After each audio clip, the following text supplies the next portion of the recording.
niddiskutu ftit dwar l-andament tal-kampanja. X'taħseb kif nisejra b'sissa u kif qed tħossok inti dwar? Sodisfatt, nemmen illi kull kandidat qiegħed juri il-pożittività tiegħu dwar miżuri pożittivi li għandu jkollna għall-pajjiż, kulħadd qed juri wkoll il-viżjoni tiegħu u nemmen li għandha tkun kampanja din fejn iż-żewġ kandidati nuru l-viżjoni tagħna, kulħadd jitħalla fil-libertà sħiħa li jagħmel il-ġudizzju tiegħu ma jsirux pressjonijiet. U nemmen illi bekk issir l-aħjar għażla kemm fuq livell ta' partit kif ukoll fuq livell ta' pajjiż. Però l-kampanja impenjattiva tittaħdem f'kull sigħat tal-ġurnata u anke mal-lejl. Il-lejl tibqa' għaddej bil-ħsibijiet xorta waħda ma nitkellem għalija, mal-lejl kollok dak il-ħsibijiet ukoll dwar idejat ġodda li jiġuk mal-lejl ukoll u li mbagħad mal-ġurnata timplementhom, tiddiskutihom ukoll ħobb niddiskuti ħafna u hija kampanja fejn naħseb żidda l-livell ta' diskussjoni kemm man-nies mod ġenerali mat-tim li qed jgħinni fil-kampanja u ħobb nitkellem ħafna u mbagħad naturalment wieħed irid jieħu deċiżjonijiet anke dwar il-messaġġ li tkun qiegħed tipproġetta. Nagħmel kampanja viċin in-nies. Fil-verità l-kampanja tiegħi hija waħda man-nies mmur fil-lokalitajiet, fil-bars, fil-ħwienet, fis-swieq, fit-toroq, każini politiċi naturalment, fi kliet.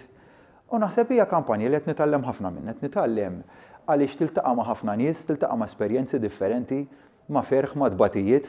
F'dal-perjodu tal-miliet anke mort sptarijiet djar ta' anzjani tara persuni li għandhom ċerta solitudni minn għaddej minn mart, minn għaddej minn uġieħ. Dawn huma realtajiet li tibqa' viċin tagħhom ħafna.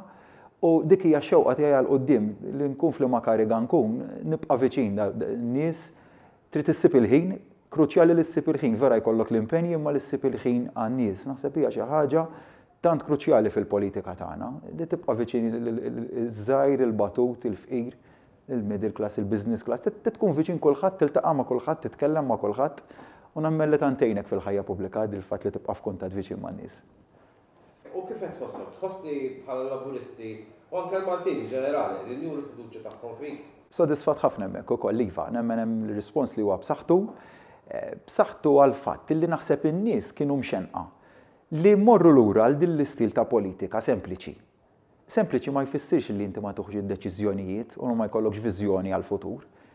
Sempliċi tfisser illi tkun viċin il-valuri tradizzjonali, il-valuri tal-integrità, tal-onestà, tar-rettezza li inti tkun korrett f'dak illi tagħmel u li tkun viċin in-nies. Jiena kelli żewġ għażliet, kelli l-għażla li nagħmel kampanja qawwija fis-sens li naf barmar kbir u b'riċevimenti kbar u tittamel ftit hekk ukoll. Imma kelli l-għażla l-oħra li mmur f'kampanja man-nies. F'kampanja fejn il-messaġġ tiegħi iwassluh in-nies, niddiskutuh flimkien, nitkellmuh flimkien u jkunu n-nies li jmexxu l-kelma. U jena għamment anka fil-kuntest li ninsabu fih illum bħala pajjiż. Illi dik hija t-tip ta' kampanja sempliċi, kampanja li tinvolvi ħafna nies fiha, kampanja fejn in-nies iħossuhom parti minnha. U nemmen li l-kuntest tal-pajjiż li ninsabu fih illum biex noħorġu minnu kemm jista' jkun malajr, irid ikun sforz kollettiv, mhux se jkun sforz tal-Prim Ministru waħdu, laqqas tal-Kabinett waħdu, laqqas tal-Grupp Parlamentari waħdu, ma sforz kollettiv ta' poplu wieħed. U għalhekk xtaqt li minn issa ninvolvi kemm jista' jkun nies f'dan il-proġett, f'din l-avventura li qed nagħmluha flimkien biex anke meta jiġi 12 ta' Jannar minn hemm il-quddiem, il-poplu jkun involut fiha din il-viżjoni, din l-istrateġija biex nimxu l-quddiem fl-aħħar mill-aħħar. U rajna bħala kampanja, s'issa bħala kampanja kontu pjuttost pożittivi u nqastu lura milli tattakkaw personali. Sa ċertu punt juri ċerta maturità politika wkoll hija pożittiva. Ma nafx, forsi tkunu lesti li anke forsi taħdmu flimkien kemm darba xi ħadd minnkom ħajintgħażel, ħajkun il-mexxej. Forsi tkunu lesti li taħdmu flimkien għall-partit u għall-pajjiż. Jiena ħdimt hekk sal-lum u hekk se nibqa' naħdem illi jiena se nuri x'naf jien, se nuri t-tajjeb tiegħi, se nuri n-nuqqasijiet tiegħi biex nħalli l-poplu jagħmel ġudizzju sħiħ dwari u żgur m'iniex se mmur f'xi direzzjoni li nattakka l-ħabib tiegħi. Għaliex irridu nżommu dan il-ħsieb moħħna, din mhijiex tellieqa bej żewġ rivali politiċi. U jien nemmen li imma bej żewġ tieħbieb fl-istess partit politiku, bej żewġ kollegi fl-istess partit politiku, illi tkun xi tkun id-deċiżjoni fit-12 ta' Jannar. Min minuta wara rridu ninaqdu katina flimkien, nixbdu ħabel wieħed u naħdmu flimkien. Allura r-risposta tiegħi hija definittivament li iva tkun xi tkun il-kariga li jien se nkun fiha, rridu naħdmu flimkien. U jiena nemmen ukoll li fl-kampanjar politiku qatt m'għandek taqbes ċertu linji. Anka meta qed nitkellmu fuq rival politiku, ġifieri ħanieħu kuntest elezzjoni ġenerali. U għandek il-Partit Nazzjonalista fuq naħa, l-Partit Laburista fuq oħra. Xort hemm linji li jien nemmen m'għandekx tmur fihom. Inti ma tiggwadanjax punti u ma turix kemm inti mexxej tajjeb u Prim Ministru tajjeb billi tattakka personalment lil kollega tiegħek jew lil ħabib tiegħek jew lil rival tiegħek politiku. Naturalment, inti turi xtaf, tħalli l-poplu jiġġudika u ma rispett irid jinżamm. U nemmen ukoll li jekk xi ħadd jgħaddilu minn moħħu f'din il-kampanja b'mod partikolari li iva din f'mument sensittiv għal pajjiż. Mhux mument traġiku, ma mument sensittiv u rridu naċċettaw dik is-sensittività. Jekk se mmorru għal xi kampanja f'dawn l-aħħar ġranet fejn se nagħmlu xi targeting jew xi attakk personali fuq xi ħadd jew fuq ieħor, se nkunu qed niżraw iż-żerrija tal-firda. U dik tkun it-traġika għall Partit Laburista. U allura jiena fil-mod kif se nikkampanja sal-aħħar minuta u mbagħad ikun x'ikun ir-riżultat wara, se jkun wieħed li se nimbotta l-policies tiegħi l qudiem x'nemmen li għall-viżjoni tiegħi għall-pajjiż, però żgur mhux se nagħmel żbalji illi l-għada ta' 12 ta' Jannar jiddispjaċini minnhom. Jiddispjaċini minnhom għaliex jien nemmen li l-partit huwa ikbar mill-individwu, il-partit jiġi l-ewwel, il-pajjiż jiġi l-ewwel u f'dan mument sensittiv l-individwi, Mr. Fernu jien, aħna sekondarja ħafna għall-interessi tal-partit u tal-pajjiż. Għaliex, if we get it wrong, il-konsegwenzi fuq il-pajjiż jistgħu jkunu ħżiena. Jekk aħna naħdmu b'maturità u naċċettaw mbagħad ir-riżultat tal-elezzjoni interna, nemmen li l-futur għall-pajjiż huwa wieħed sabiħ u sabiħ jiġi l-aqwa żmien se jkompli għaddej. U jiġi żmien aħjar ukoll, u jiġi żmien aħjar ukoll f'qasir żmien ukoll. Inti semmejt s'issa diversi temi. Ovvjament hemm manifesti diġà huwa miktub, imma semmejt il-ħlas ugwali għal xogħol ugwali, mediċini b'xejn, għaqda nazzjonali, iżda bit-tmexxija soda u li stretti post. Hemm xi miżuri oħra li hemm f'moħħok li ħadd waslilna fil-jiem li ġejjin? Ekku, semmejt miżura l-ewwel darba semmejt għall-bieraħ illi forsi tolqot anqas nies imma naħseb li importanti ħafna. Il-fatt ta' meta Ministru jew Segretarju Parlamentari jinbidel, jekk hemm reshuffle, jekk jinbidlu d-dekasteri, jekk Ministru lillum għandu dekasteru mod għada jkollu dekasteru ieħor, x'jiġri mill-impjegati. U din hija uġieħ ta' ras għal dak l-għexieren ta' persuni li jaħdmu fil-Ministeri, li jaħdmu fuq position of trust, illi ħafna minnhom issagrifikaw ix-xogħol tagħhom, ċedew karriera tagħhom biex marru jaħdmu f'Ministeri u jagħtu l-aqwa servizz tagħhom kemm lill-Ministru jew Segretarju Parlamentari partikolari kif ukoll fuq livell ta' pajjiż għax ħafna minnhom għandhom ħafna xi jikkontribwixxu fuq livell ta' pajjiż.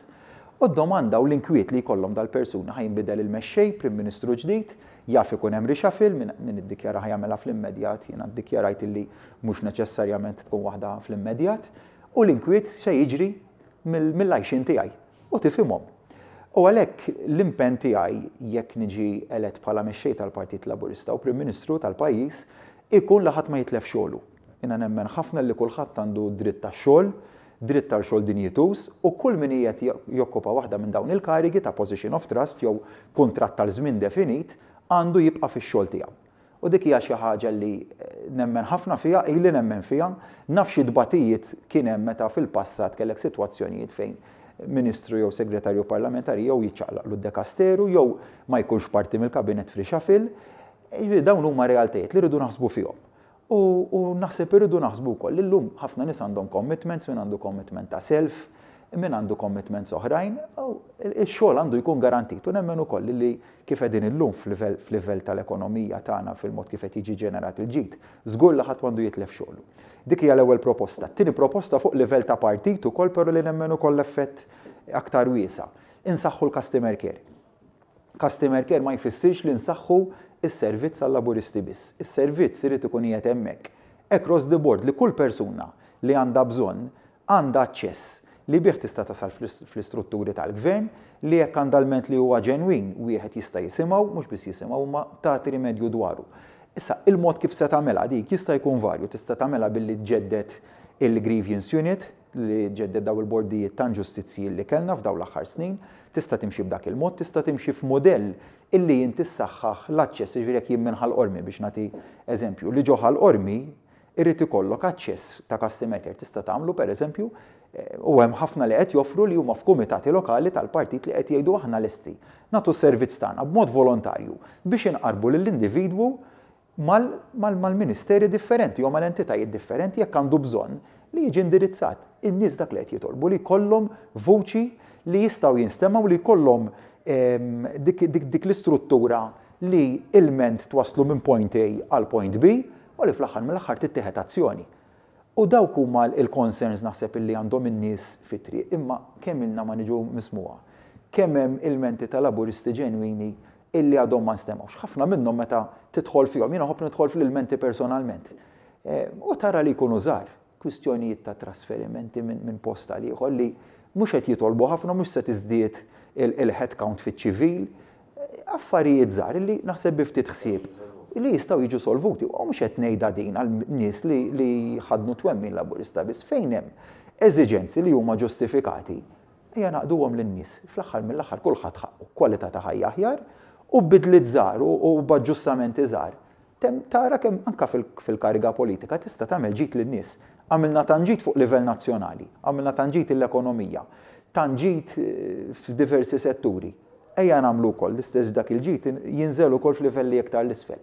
U n-nies tara li n-nies fit-toroq mhumiex qed jitolbu affarijiet kbar, mhumiex qed jitolbu tina permess biex nibnu high-rise building għax dik hija kwestjoni differenti. Imma qed jitolbu l-affarijiet iż-żgħar fejn hemm ċertu dbatijiet qed jgħidulna isimgħuna iżjed. Għandi tifla li għandha kondizzjoni għall-argument.